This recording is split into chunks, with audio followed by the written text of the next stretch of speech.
নমস্কার বন্ধুরা, আমাদের চ্যানেলে আপনাদেরকে স্বাগত জানাই। যারা চ্যানেলটিকে প্রথমবার দেখছেন তারা অবশ্যই চ্যানেলটি সাবস্ক্রাইব করে নেবেন এবং বেল আইকনটি দাবিয়ে দেবেন, যাতে চ্যানেলে দেওয়া সকল ভিডিওর প্রথম নোটিফিকেশন আপনাদের কাছে পৌঁছে যায়। তো আমরা জানি এসএসসির ওপরে অনেক মামলায় কিন্তু কলকাতা হাইকোর্টের সিঙ্গেল বেঞ্চে চলছে।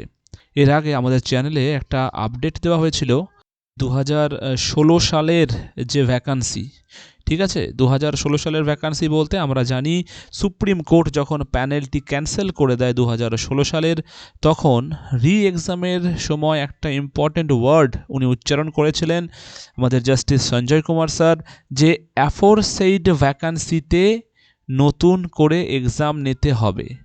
তো অ্যাফোরসেইড ভ্যাকান্সি, এই যে ওয়ার্ডটি জাজের উচ্চারণ করেছিলেন জাজ স্যার, আর এটা আমাদের জাজমেন্ট কপিতে লেখা আছে সুপ্রিম কোর্টের। তো এই অ্যাফোরসেইড ভ্যাকান্সি এক্স্যাক্টলি এই ওয়ার্ডের ওপর বেস করে কিন্তু কলকাতা হাইকোর্টে কেস হয়েছে, এবং এই কেসটি সম্বন্ধে আপনাদেরকে 10 তারিখে একবার ইনফর্ম করা হয়েছিল।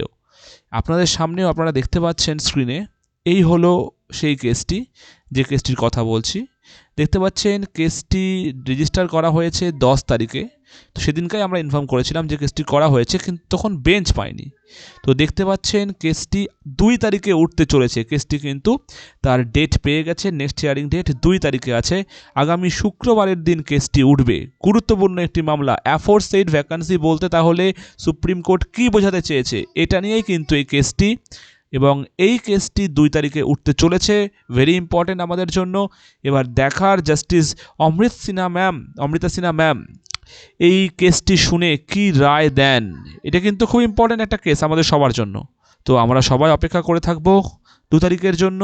তো আজকে এই খবরটি এই পর্যন্তই। ধন্যবাদ।